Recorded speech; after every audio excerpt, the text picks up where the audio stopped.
Good afternoon. I'm Catlin Freely. I'm your safety manager at WP Rawl, and I wanted to give you some safety tips for today. First of all, we want to make sure that you guys are all eating breakfast in the morning. We've been having some issues with low blood sugar, and we want to make sure that everybody eats a breakfast because the work is very physical. Second of all, cold weather. We want to make sure that you guys are doing layers. You'd start with your t-shirt, go to a regular shirt, then a sweatshirt, and then an overcoat.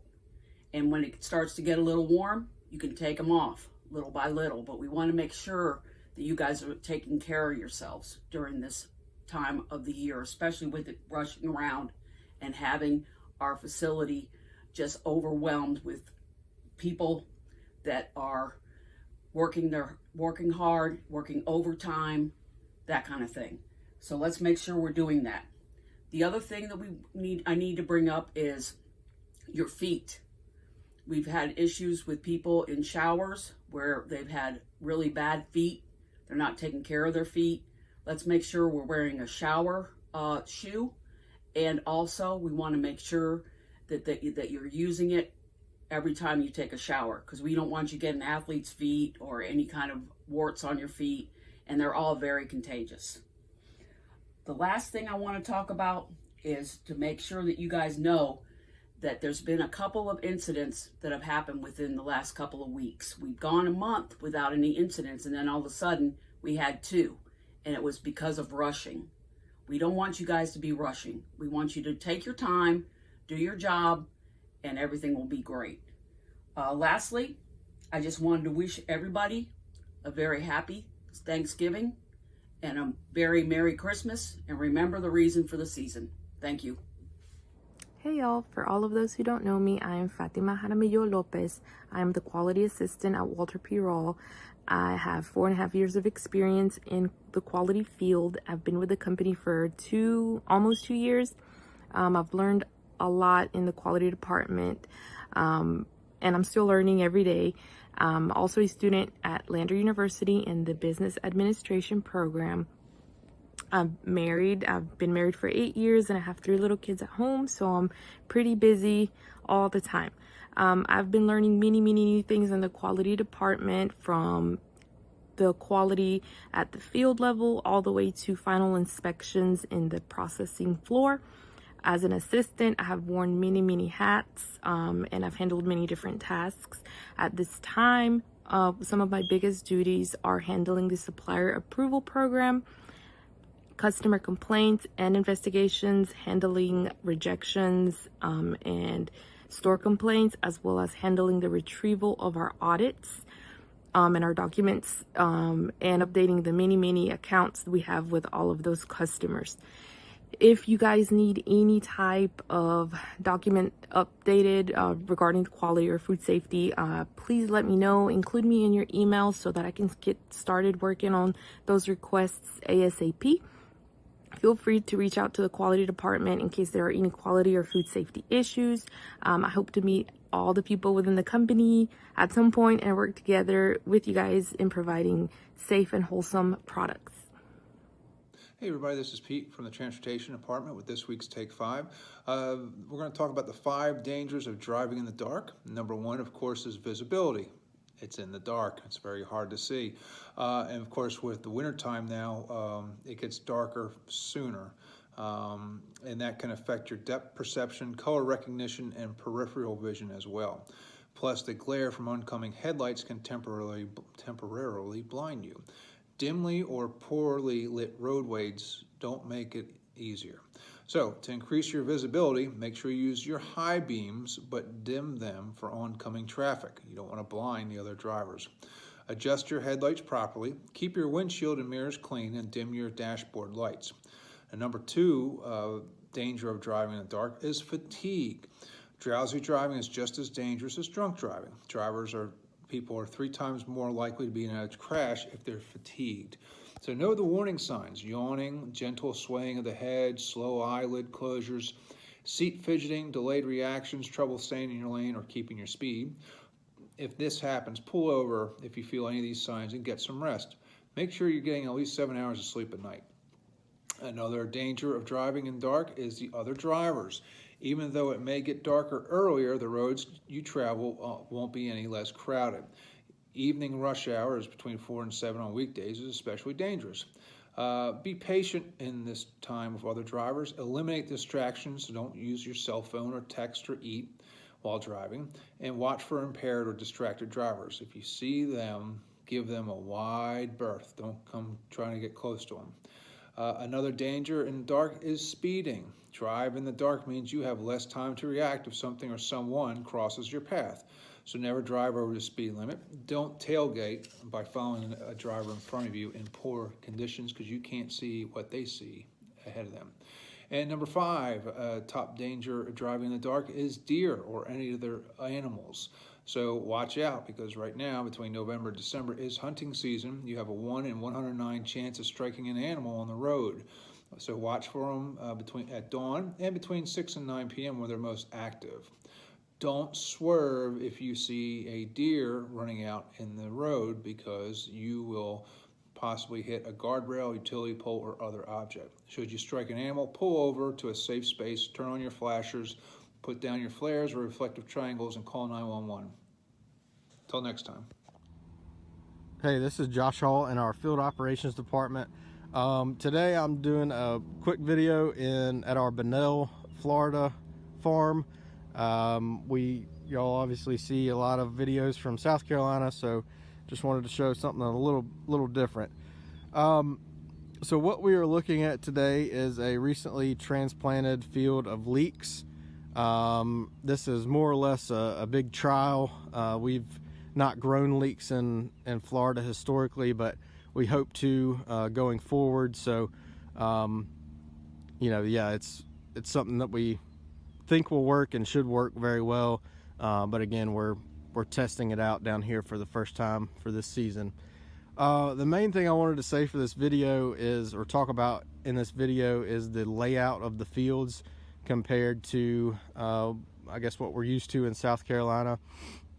So in South Carolina, we all know the fields are all flat, as far as we do not raise up any rows like you see right here and right here. The reason for that, or the reason that we elevate these rows or bed up these rows down here in Florida, is because the soil is heavier. The water doesn't soak into the soil, so to speak, or move through the soil as quickly as it does with the sandy soils in South Carolina, or more sandy soils. So that's why we bed up. And then also obviously it's very flat here, so again, we bed these rows up to help protect these plants from basically drowning. If you get heavy rains and it were to be flat, in low spots of the field where water collects, the plants will actually drown and die off. So how these fields are broken up are in what we call beds. So there's 16 rows per bed, and then after every 16th row, let me walk over here, there is a what we call a V-ditch. So this is, if you can tell on the camera, this is a deeper ditch than the rest of the field. So, and then that runs the length of the field from one end to the other. And then you have these cross-cut drains.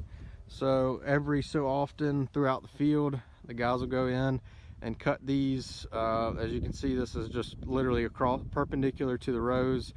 And the idea is that if water is over here, as it falls, it flows down to these cross drains, gets in this cross drain, and then flows to the V-ditch, and then out of the V-ditch into a ditch out of the field. So water drainage is especially important down here.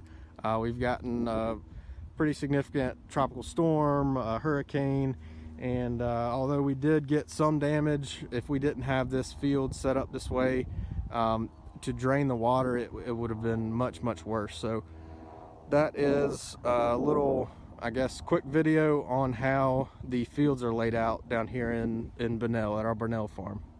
Thank you. Hey y'all, it's Alex in marketing. I am back with some more Where Fresh Happens. We will be covering chapter 9 and 10. Starting with Chapter 9, let's talk about the dipper and processing. The dipper. The moment our fresh leafy greens are harvested from the ground, they begin to decay. Knowing this, we must transport the freshly harvested cases of leafy greens from our fields to our warehousing facilities as soon as possible. The trailers are backed in, quality is inspected, inventory is entered, and the cases of fresh leafy greens go through near freezing water to cool down. This submerging of the cases into chilling water is why we call this room the dipper. Now let's talk about hydrocooling. Hydrocooling is the process of bathing fresh produce in freezing water to remove heat. This cooling method reduces the rate at which the product deteriorates and ultimately extends its shelf life. How does it work? By chilling the produce immediately after harvest, we reduce the chance of softening, wilting, and bacteria that is caused by the heat. Once we've submerged the crates of fresh product into the freezing water, they are then covered with ice to preserve all nutrients. As the product moves down the line, PTI labels, also known as Product Traceability Initiatives, are placed on each individual crate. A PTI label is an industry-wide effort to enhance visibility and traceability in the food safety supply chain. This label allows produce to be tracked from the field, through our packaging operations, and all the way to the grocery store. After all product has been issued a PTI label, it's then palletized, shrink-wrapped, and tagged for inventory. Next, one of our skilled forklift drivers will pick up the pallet and place it in a designated area in our cooler. Our warehouse is controlled by an inventory control method called FIFO, first in, first out. As our team of forklift drivers bring in fresh pallets of product, they must ensure that they are following FIFO when organizing all pallets. This means not putting older product behind newer product, because the first to come in is always the first to go out. Now let's talk about Chapter 10, the Shipping and Warehouse Department. Welcome to our fresh cut department. Every day we process thousands of pounds of freshly harvested leafy greens. Once that product has arrived in the warehouse, it can go two different places, to our shipping or fresh cut department. Our fresh cut team members produce bags of nature's greens on our state-of-the-art processing lines that wash, chop, and package them.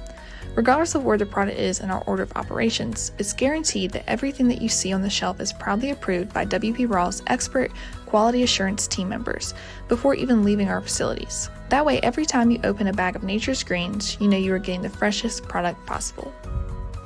Meet some of the team behind our customer orders. You may ask, how do we know how many pounds of fresh leafy greens and veggies should we process each day? Well, thanks to our amazing customer service team, customer orders are entered into the system promptly so that all other departments in our chain of operations can do their part. A shipping priority is then created, which is the compiled list of all orders and their departure times.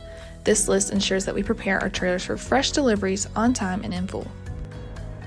Once the shipping priority is finalized, one of our shipping leads will step in, organize a game plan based off the list provided, and assign order selectors to each trailer load.